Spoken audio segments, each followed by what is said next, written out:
pero mi médula espinal es el piloto de aviación, pero principalmente el piloto de helicópteros, que me orientan a estudiar aviación. Okay. Coincidió Okay. que me hacen el estudio o el análisis de qué quería yo estudiar y coincidió con aviación. Sí fue acertado. Mi hermana, que también vuela el Embraer 190, y sobrinos que son sobrecargos de aviación. O sea, tiene mucha familia. Sí, estamos muy llenos de aviación. Desde el papá, los hermanos, los sobrinos. Sí. O sea, sí, es una familia entonces que está muy metida. Sí, dejé la carrera trunca para irme a la escuela naval, con la idea de que voy a regresar. Si en 6 años no la terminaba, estaba out. ¿Listo, capitán?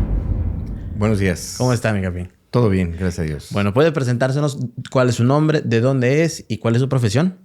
Sí, soy José de Jesús Durán García, originario de la Ciudad de México.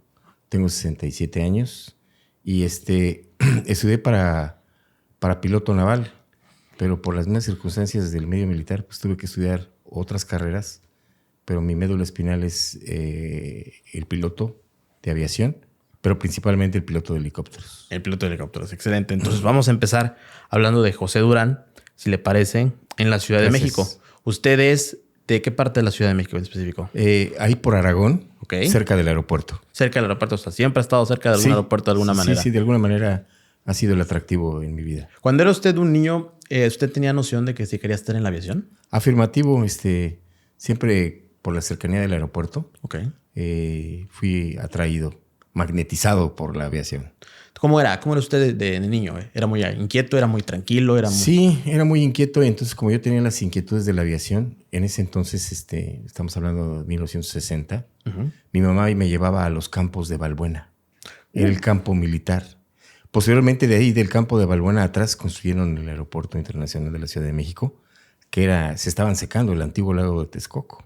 De hecho, todavía en actividad el Aeropuerto Internacional había agua y constantemente había que estarla drenando.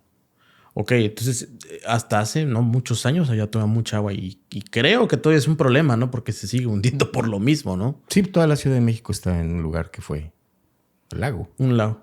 Claro, Capi. En su secundaria, ¿usted cómo era? Pues en la secundaria fue donde tuve la primera oportunidad de darme cuenta, ¿no? Porque pues la primaria fue una primaria normal, de gobierno, ¿no? No estoy hablando mal de que fuera una mala escuela, pero sí con carencias. Pero ya cuando entro a la secundaria, una secundaria más o menos, ahí llevé orientación vocacional. Y Ok. es cuando encuentro en los estudios, los exámenes, las entrevistas, que me orientan a estudiar aviación. Ok. Coincidió Ok. que me hacen el estudio o el análisis de qué quería yo estudiar y coincidió con aviación. Sí fue acertado. ¿En su familia había gente dentro del medio, Capi? Sí, ¿cómo no? Porque muchos tenemos una historia con la aviación de que pues nacimos en este medio de alguna otra manera. Otros llegaron a este medio por azares del destino o por accidente. En su caso, ¿cómo fue? ¿En su familia había ya alguien relacionado al medio? Sí, mi papá era técnico de electrónica, no terminó la carrera de ingeniería y se dedicaba a las comunicaciones. Y muchas cuestiones de comunicación eran con empresas mineras, con la Procuraduría General de la República, y ahí había mucha aviación. Y en el área donde trabajaba mi papá eran los hangares de la PGR, ahí en el Aeropuerto Internacional de la Ciudad de México, casualmente, frente a la Marina. Okay. Qué coincidencia. Entonces sí, siempre estuve cercano a la aviación. De hecho, a una minera una vez allá por Monclova, me pidió que lo acompañara y lo llevaban en avión. Un Cessna 206 más o menos, que me acuerdo. Cuando tenía dinero la Proco, ¿no? Y mi papá habla con el piloto y le dice, no, pues él quiere ser. Me sentó en el lado del copiloto y me hizo volar. Y me explicó y me dijo esto, aquello y el otro. Y fue mi primer contacto realmente con la aviación. De alguna manera siempre he estado en contacto con la aviación. Mi hermano, el mayor, es retirado de Mexicana. Uno de mis sobrinos vuela el 787. Ahorita uno de mis sobrinos que acaba de regresar de un vuelo, acabo de hablar con él hace unos minutos y me dice que ya está propuesto para el 737, mi hermana que también vuela el Embraer 190 y sobrinos que son sobrecargos de aviación. O sea, tiene mucha familia. Sí, estamos muy llenos de aviación. Desde el papá, los hermanos, los sobrinos. Sí. O sea, sí es una familia entonces que está muy metida. Pero en el ámbito militar, ¿solamente usted? Pues nada más yo, bueno, ahorita estoy pasando un gran momento. Mi hijo, el menor de todos, concursó para la Fuerza Aérea, pero no pasó. Yo lo acompañé Y me dice, no pasé el examen médico. Tengo disminución en la agudeza visual en el ojo izquierdo. Pero me dice el doctor que vaya y que me hagan la queratortomía radial y que si vengo contigo me da apto y sigo. No, le dije, ya no, así no. Concursó en la Escuela Naval, no quedó. Yo no he intervenido en nada. No he ido, aún como soy militar retirado, no he ido a pedir apoyo. Y resulta que tampoco quedó en la Escuela Naval y concursó Fuerza Aérea, Naval y Colegio Militar y quedó en el Colegio Militar. Acaba de egresar el 1 de septiembre pasado, ya subteniente del Ejército. Ok, siguen las Fuerzas Armadas. Sí, de alguna manera tenemos, nada más él y yo. Ok.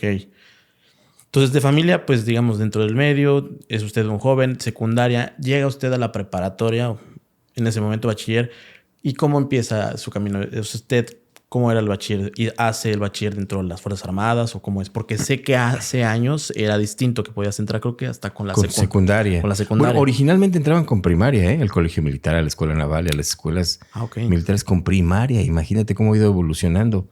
Hoy para entrar es preparatoria y a mí me tocó con preparatoria. Okay, entonces, pero estudié en el Instituto Politécnico Nacional, estudié ciencias físico-matemáticos y eso porque era la preparación, el paso para entrar a ingeniería en el Politécnico, estudiar el bachillerato en ciencias físico-matemáticas.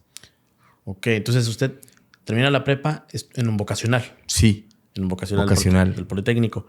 ¿En el Politécnico estudió usted la carrera? De técnico en electrónica. Técnico en electrónica, como su papá. Y electricidad, sí. Porque había esa opción también.